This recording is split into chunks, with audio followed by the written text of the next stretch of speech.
There's a lot of buzz out there about whether one should use a buyer's agent when you're looking to buy a home, whether you're going to use a real estate agent. And I got to tell you, I mean, after lending for 28 years, this is really an important concept, an important piece of the buying process. But don't take my word for it. Honestly, I just interviewed Lloyd Fox, who is a longtime broker and real estate agent.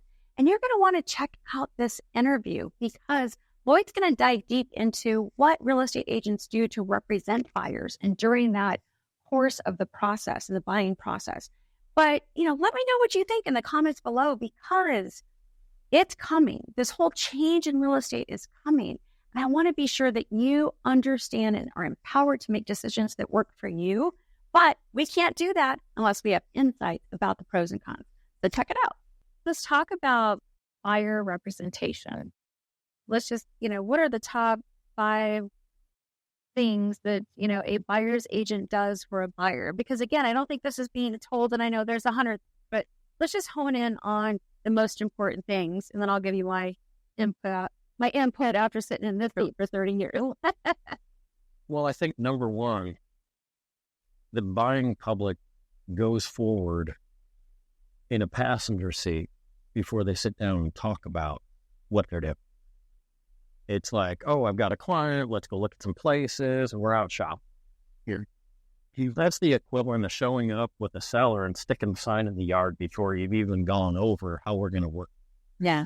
And that's one of the things I think is going to be great for the buying public now is they're going to hopefully, depending upon who they're meeting with and their expertise, they're going to have a whole lot more direction about how this process really works. And there's a big difference. I mean, let's face it. There's a gazillion agents out there and they all have licenses. The whole world has a driver's license, but there's only a few that go to rip around at the Indy 500 and drive at that level. It's the same with real estate agents. You really have people that perform at this level up here, and then there's a bunch of people who have license.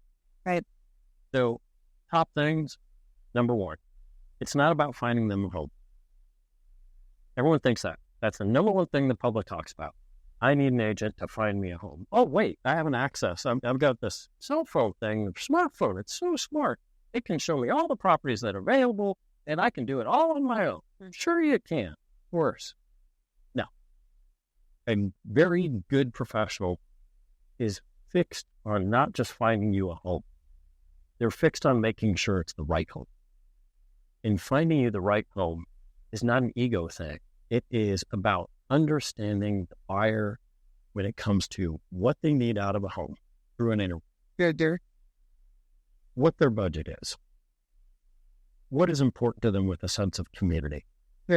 Tying all of that together and making sure that not just getting you a home, but making sure that the day you close, 1 month later, a year later, 5 years later, 10 years later, that buyer can look back on it and go, we made a great decision. And our agent did a masterful job of making sure we didn't just choose a home. We chose the right home for us. And we didn't have to make a second move. Was the agent concentrating on the obvious? Oh, these are granite counters. Well, wow, who knew that? Is the agent pointing out the things that they should be aware of? Is the agent looking for things that the buyer's not looking for? Is the agent providing a pros and cons about the property, the area, the everything? A good one should be. And then when they're ready to move forward, is the agent going through and evaluating the value of the property? Are they guiding them and helping them through the process of not only evaluating the value of the property, but the condition of the property? And then helping them to potentially either renegotiate or to say, move on. Because sometimes the best choice is to not stick with this. So put the paint chips away and the measuring tape, because when we go through this inspection, your best decision today is probably to cancel. And I want you to listen to this inspector really close, because this impacts you maybe for the rest of your life. It's big of a decision. And like I said before, everything starts out itchy. Yeah. But every single transaction typically has at least one bump, several. And then you need the agent that can help you navigate through those times. And that is a good quality communicator and professional that is also tied in with the other people that are important elements in the team of transacting. And for a buyer, that's great communication with the lender. Yeah. And teaming up with somebody you know is taking as good a care of the client and the buyer as you're committed to, and not leaving things for chance. That's one of the benefits I always have of working with you and your team, is I know they're going to be well taken. They're going to be highly educated in the process, and they will have made a great decision because you will help them to make a great one. And there's no hiccups with that. Yeah. I also think, yes, I agree with you, but from my seat, I see just the overall strategy of acquiring the property, the price paid, what happens through the inspection period, how you counter that, how some don't. Like, you can see the strong agents and how they perform during that time.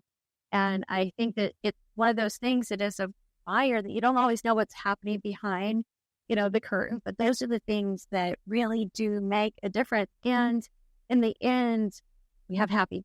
100%. I mean, because that, if you're a buyer right now and you're thinking, so how do I evaluate? So, well, other than what you're seeing on paper, is the person that you're thinking about representing you, are they a chess player? Or are they a straight line thing?